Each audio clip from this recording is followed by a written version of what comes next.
Give it up. Amen. Thank you, Pastor Ray. Thank you. Amen. I do love it here. This is a great place. It's a great warm feeling here all the time. And I'm not talking about just the heat outside. You guys have it going. Yeah, well, this is fun. I decided to do a little experiment on you. Sometimes guys got to work up new messages, and I thought I'd do something experimental. In fact, in your worship folder, you've got a list of how many, like 14 items. This is a create your own sermon morning, okay? You're actually going to do the choosing for what I'm going to talk about. I figured that way, when it's all done, I can blame you if things go south, right? So I like that aspect of this. But there's some cryptic names of little segments for the sermon, and you have to pick them and shout them out, right? And then I'll just take off on them. Some of those are 30 seconds in length, some are 5 minutes, and some could be like half the time. You never know what you're going to get.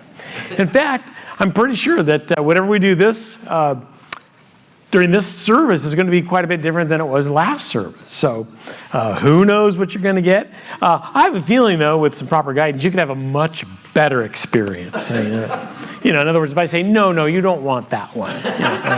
Right? So I might step in for some expert guidance. So you see what we're doing. Let me give you an example, because there is something I wanted to hit first, and that is I'm going to start out with number 10. Number 10, because number 10 gives some good scriptural grounding to what we're doing. I want to open up the Word of God, and at least dive in case who knows what you'll pick. Who knows? So I want to start out with number 10. Your gun rack overfloweth. Your gun rack overfloweth. This focuses on a passage in 2 Corinthians chapter 10, verses 3 through 5.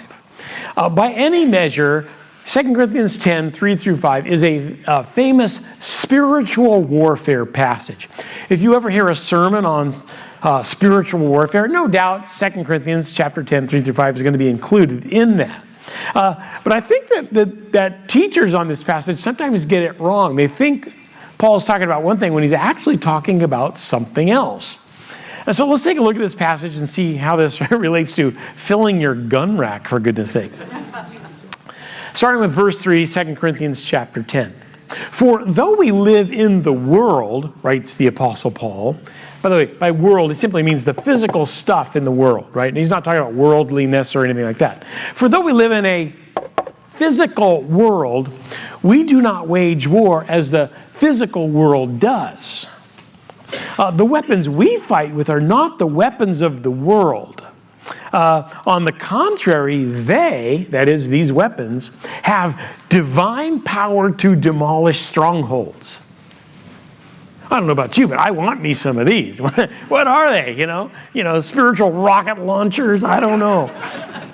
But, this is the kind of thing you want to, if you don't own a pickup, you want to buy one so you can just get a gun rack, and load up with these things. So, what in the world is he talking about here? What is this divine weaponry we have that'll demolish strongholds? Or the Greek rendering is really good. They have power through God for the destruction of fortresses. Wow, this is powerful stuff. And I know what you're thinking. Well, clearly this is a reference to prayer. Well, is it?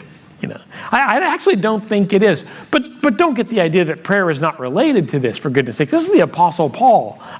He's kind of a pray without ceasing kind of guy. And so whatever he does is going to be immersed in prayer. You can just guarantee that. But I don't think this is actually a teaching on prayer directly.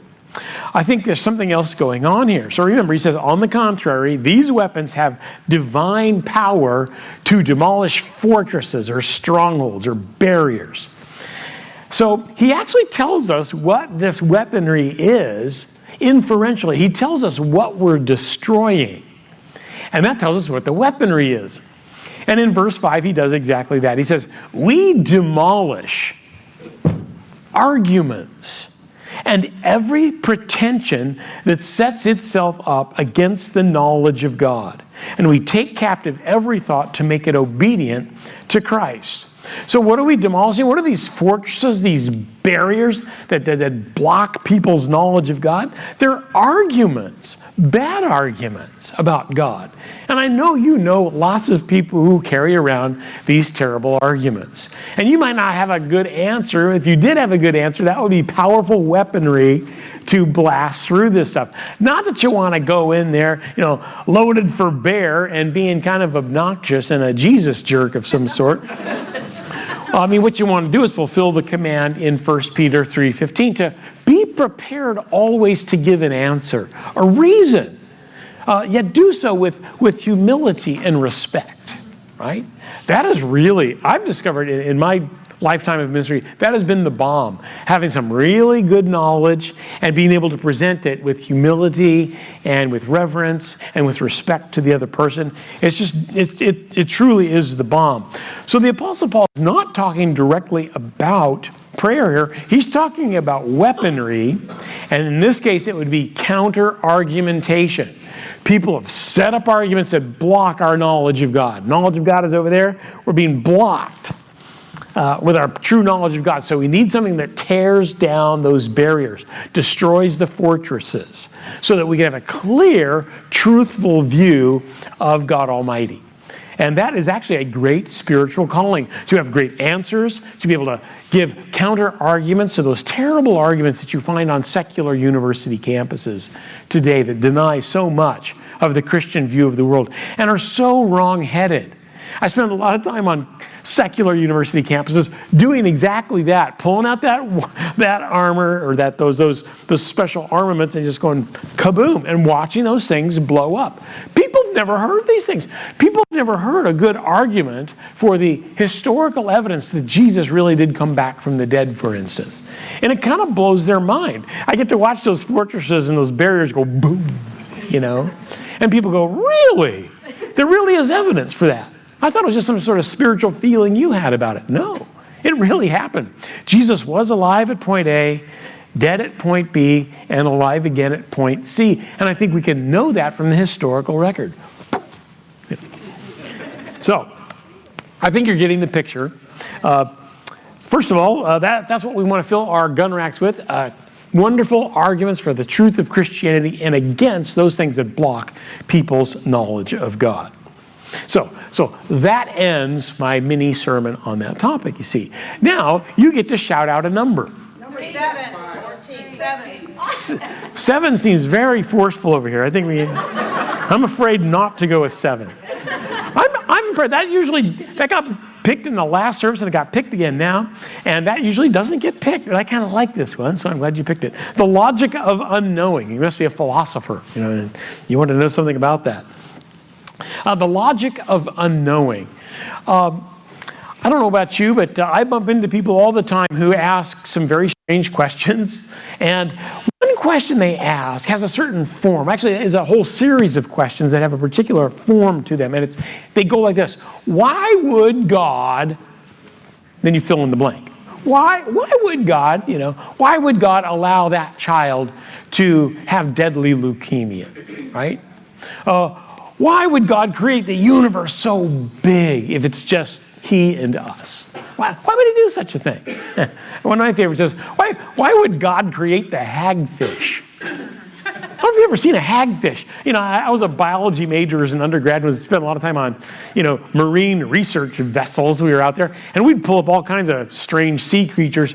But by far the most memorable was the hagfish. You pull up a big bucket from the bottom of the ocean, and you got this eel-like creature with a mouth that's got like gnarly teeth, and it's going to rip your lung out if you're not careful.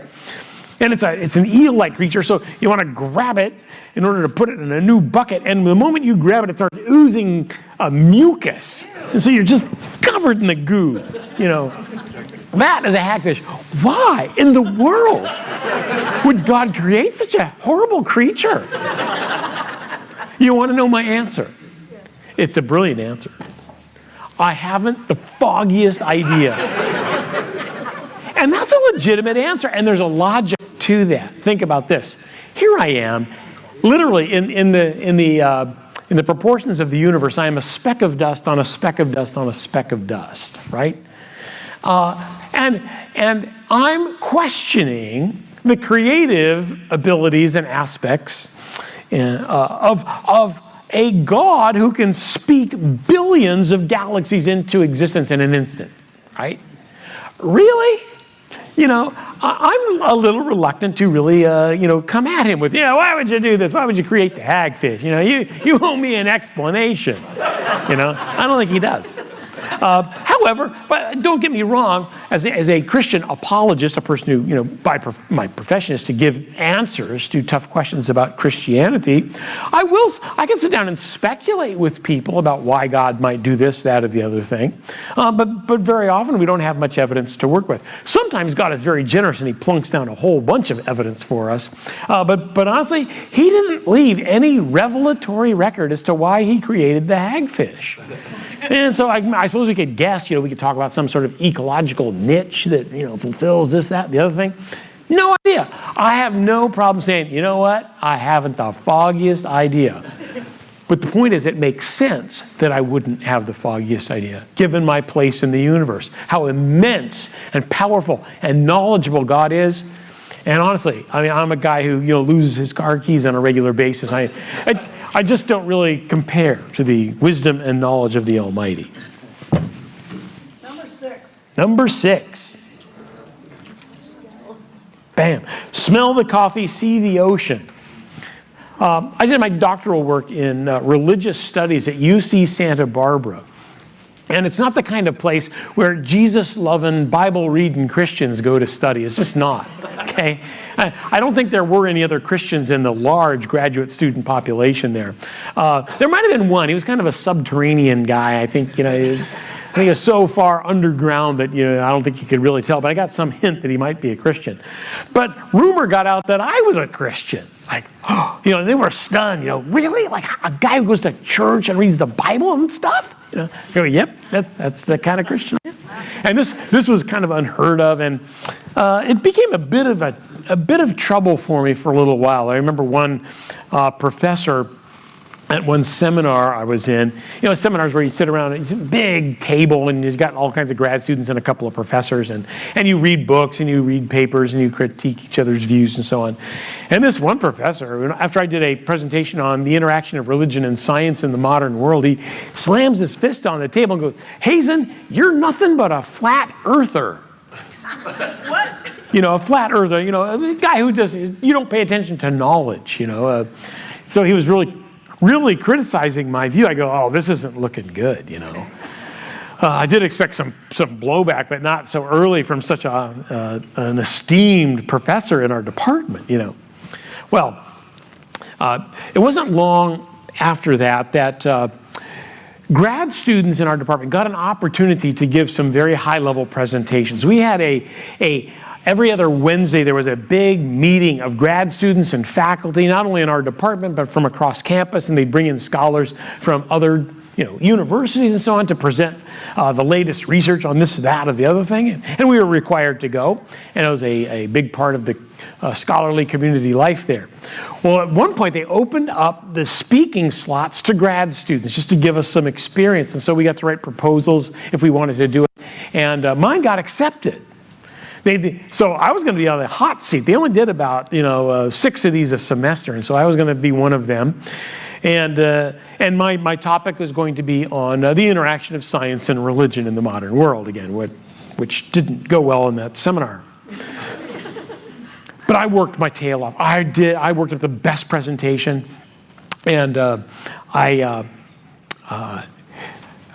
prayed even more than I studied on this, because I just knew it was a make it or break it time. Really, if I didn't do well in this, it was going to be tough to get through the program. And so I worked hard. I thought my presentation was just right. The weekend before, I actually went to the room where I was going to be doing the speaking. And by the way, I was going to speak for an hour and then answer questions for an hour. This is totally intimidating, So I go into this room, And this is Santa Barbara, for goodness sakes. I mean, if you look out the window of this particular room, you could actually, if you stand on your toes a little bit, you can see the ocean right there. But nobody ever opens these windows. The moment I opened them up, the fresh sea breeze was blowing in. I mean, it was just wonderful. But the room was dank and dingy. The windows were filthy. Half the light bulbs were out. Some of the furniture was broken. It was just dirty. I remember we'd spent a lot of time in this room, and we just never took care of it. So I went in there the weekend before, and I scrubbed the place, man. I cleaned the windows. I replaced all the light bulbs. I mean, I did everything but do a fresh coat of paint. But, man, it totally looked different just throwing in those new light bulbs. Not only that, before the event, I went and got the biggest coffee pots I could get, and I wheeled them in, and I made some really strong aromatic coffee. The aroma, wafted down the halls of the building and attracted people, with giant mugs. They were really filling up the tankards. And it was like 3 p.m, and so it was time. I didn't want anybody falling asleep during my presentation. And it was inevitable that the chair of the department would actually sit right there. And 5 minutes into the guest speaker, he'd just be like, sawing logs. That just could not happen. So I made sure he got the strongest stuff. But man, everybody was excited. Everybody had big cups of coffee. The room looked great. Everybody felt great, Even got him to laugh a couple of times before my talk. I mean, I was like, hey, this is going okay. And the talk went off without a hitch. I mean, it went better than I could possibly imagine. That same professor was slamming his fist on the table the week before. He came up and shook my hand and said, Hazen, with evidence like that, I could become a creationist. And I'm like, well, all right.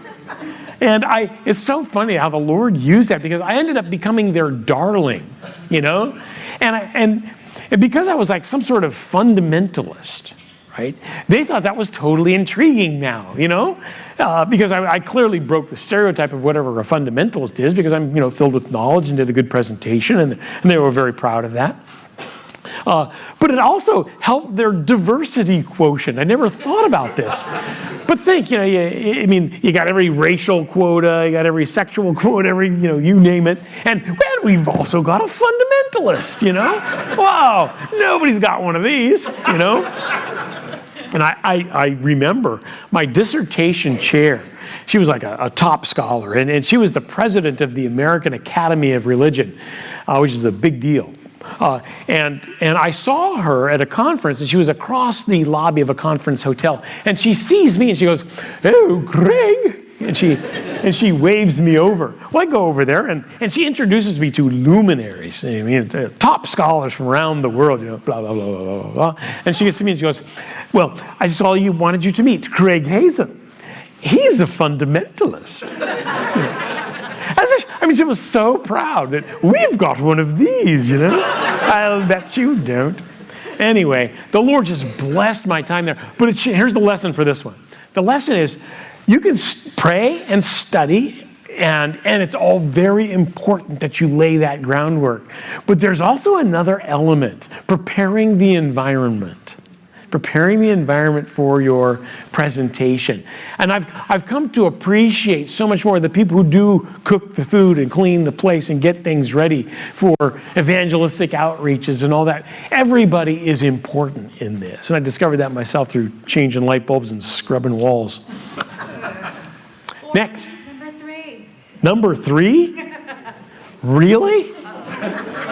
Are you sure? Okay, number 3. This is a good one.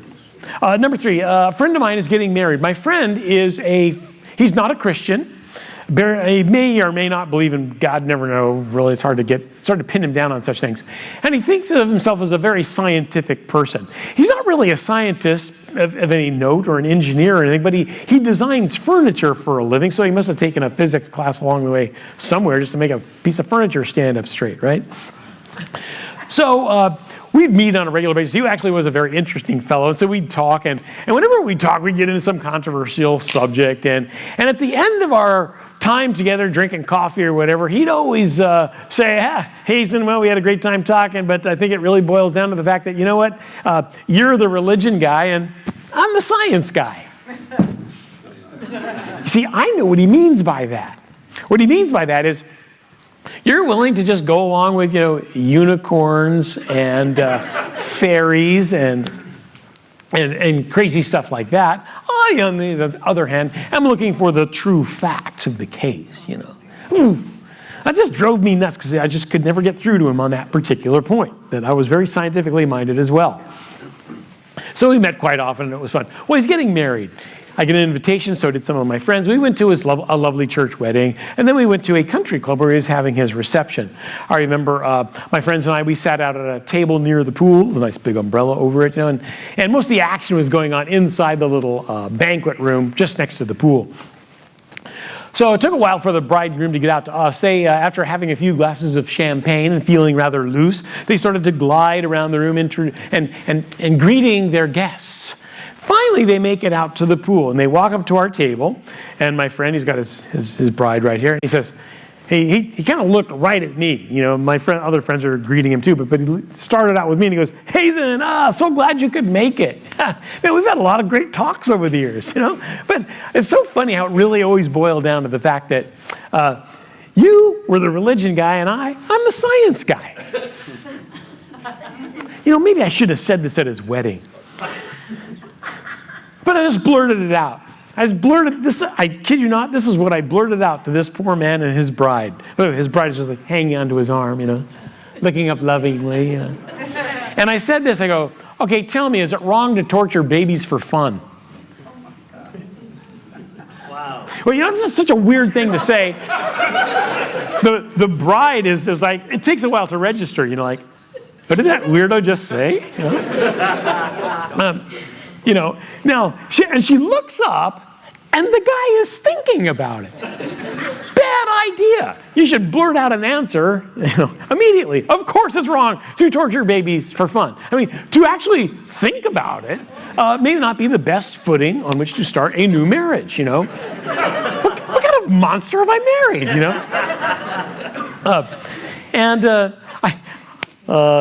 So she's kind of answering for him. Oh, well, he thinks it's wrong, right? She's like hitting him. Tell the man it's wrong. I can't remember what happened after that. Somebody else came in and swooped them away or something. But a few months later, he's back from his honeymoon. We get together again, and he's like, "Oh, you had me in a bind out by the pool." And he goes, "Man, that was terrible. That was a terrible thing to say because." All I was doing was thinking about it because I knew it had to be a trick involved in what you're, So I'm just trying to think through the trick, and I got in all kinds of trouble. And he goes, but he says this, he goes, "But it actually dawned on me right then that if I say yes, it's wrong to torture babies for fun, that I would be admitting that there's something I can know about the universe that has nothing to do with scientific laws or scientific investigation. It's real knowledge." In other words, he was wondering, how I know that to be the case, but how do I know that? See, this is an illustration that not all knowledge comes from the hard sciences. And some people on university campuses like to push that forward, that they are the purveyors of all knowledge. But guess what? There's real moral knowledge. I know with greater certainty that it's wrong to torture babies for fun than I do that electrons exist, for instance. I know it better.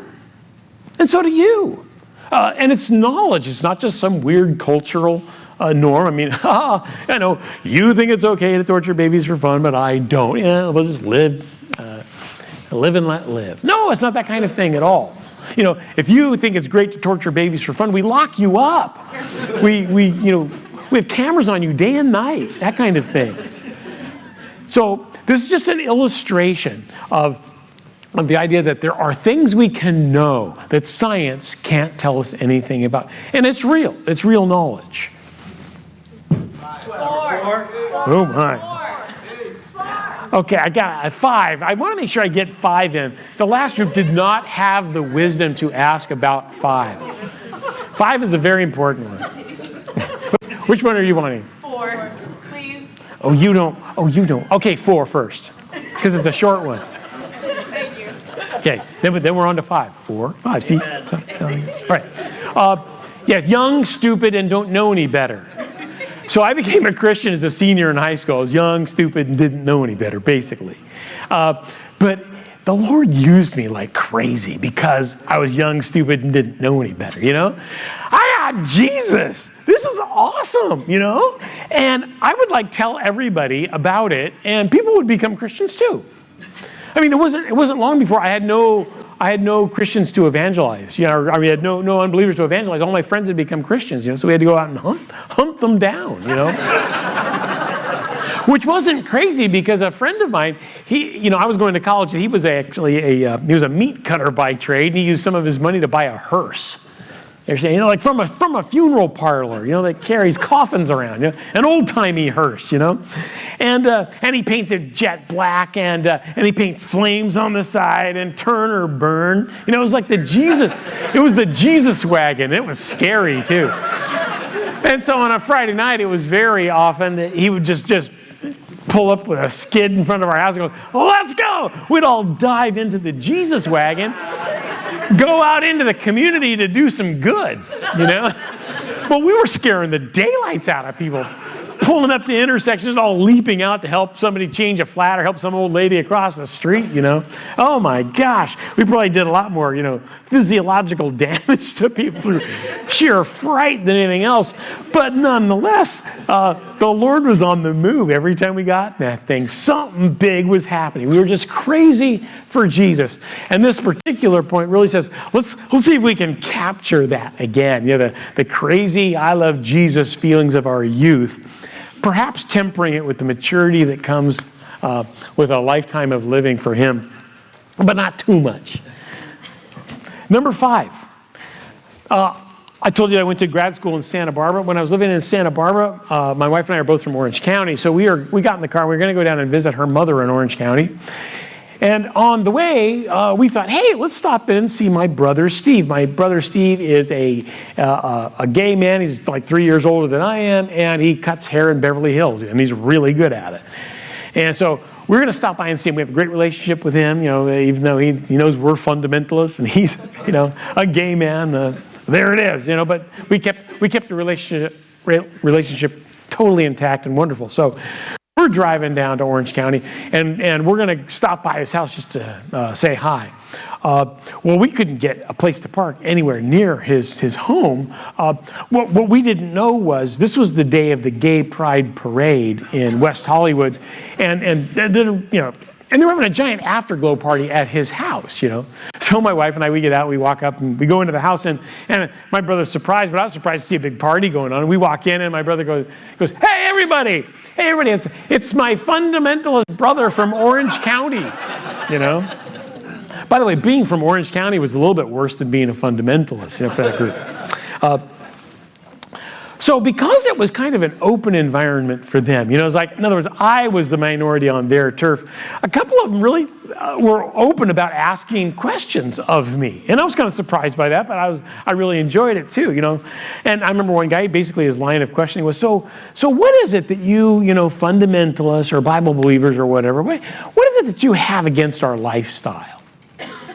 And I go, well, if you were to ask me, like Craig Hazen, citizen of the world, I grew up in Southern California, in kind of a live and let live kind of environment, I wouldn't come down against it at all, And he goes, well, wait, maybe I'm misunderstanding something, And I go, well, I do have a guide for these ideas. And he goes, well, what's that? I go, yeah, see, I actually think that there's a God who's spoken about these things.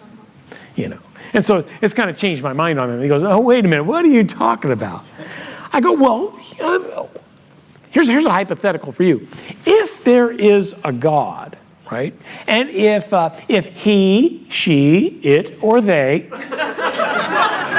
because I wanted to sound open, and if he, she, it, or they had something to say about human sexual practices, would that make a difference to you? And he goes, well, he starts talking around the whole question. I go, no, let's bring it back to the hypothetical. If there is a God, and if that God has had something to say about human sexual practices, would that make a difference? One more time.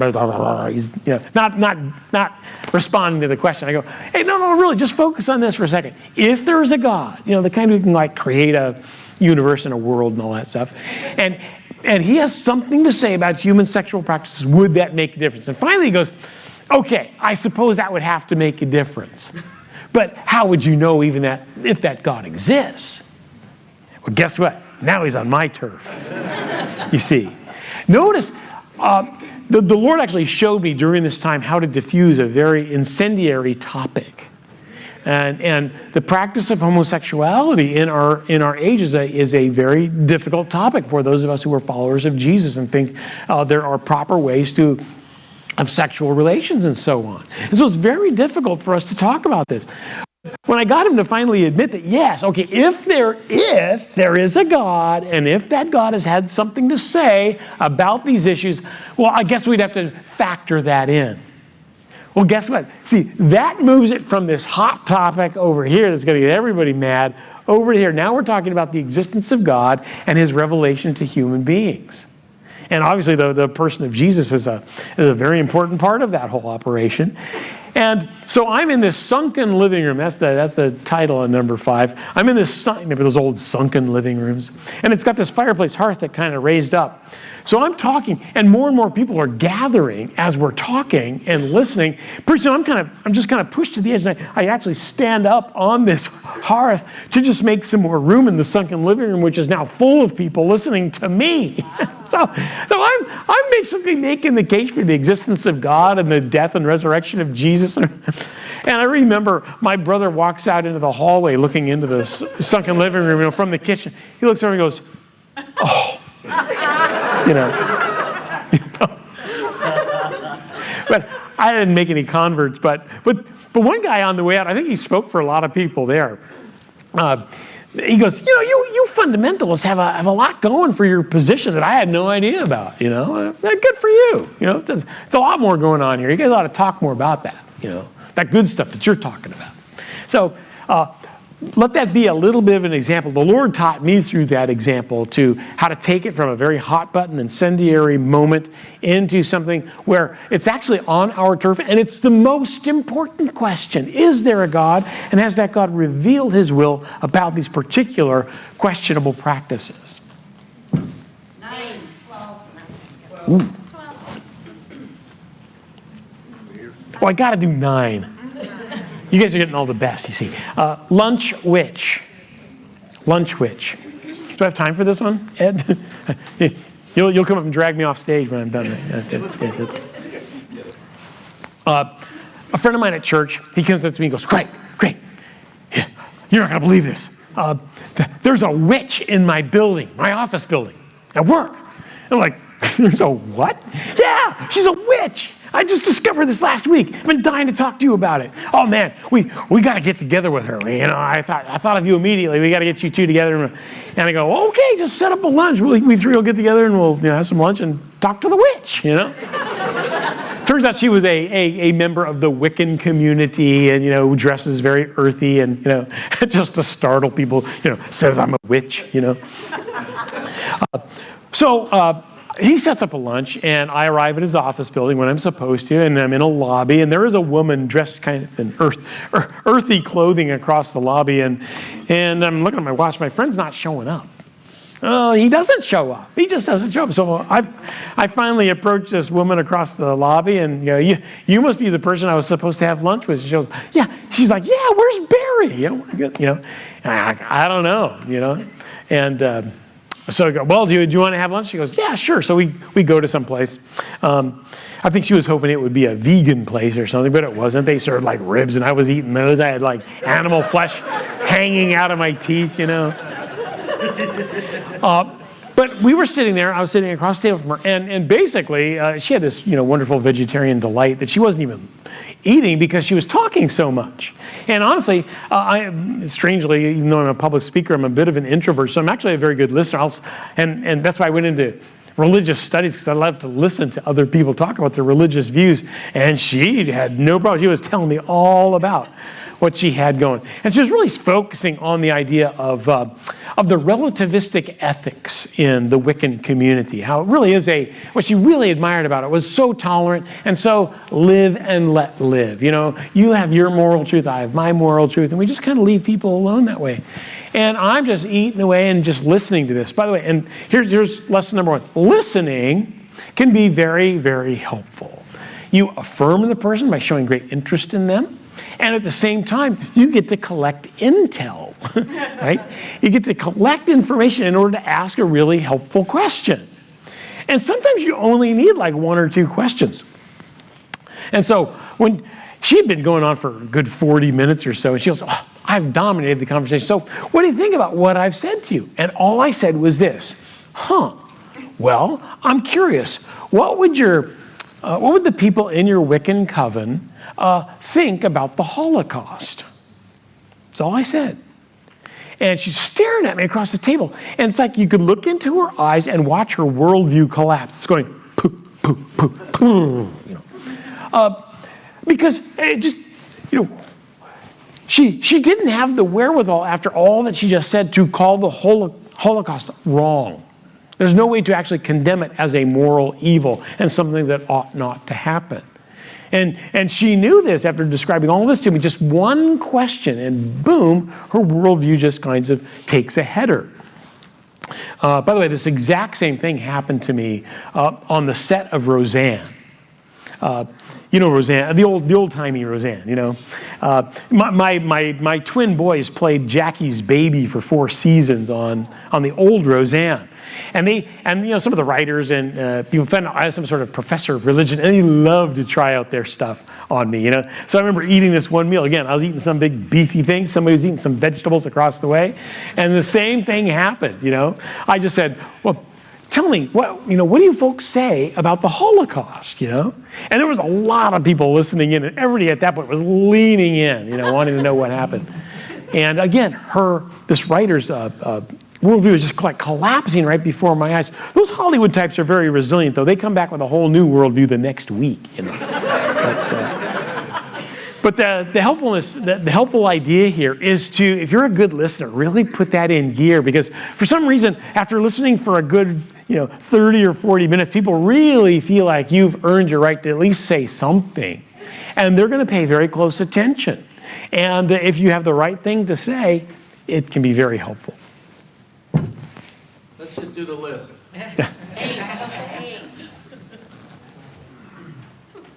Okay, 8. I'm closing with 8 because it's a short one. In fact, I just described it to you. It's the golden tool, right? It's the golden rule of doing apologetics. The golden rule of doing apologetics. This is totally worth your coming this morning, right here. The golden rule of doing apologetics. Sometimes people ask you questions about Christianity, like, you don't really believe Jesus came back from the dead, do you? You don't really believe the Bible's the Word of God, do you? You don't really believe God exists, do you? I mean, and what I want you to do is take a deep breath at those moments, especially if you don't feel you're equipped to give a good answer to that. Take a deep breath and go, well, I'm curious. What do you think about the Bible? What do you think about Jesus? What do you think about God? In other words, ask of them as they ask of you. That's the golden rule of apologetics. Ask of them as they ask of you. And so you just kind of turn the question around and watch that craziness fly.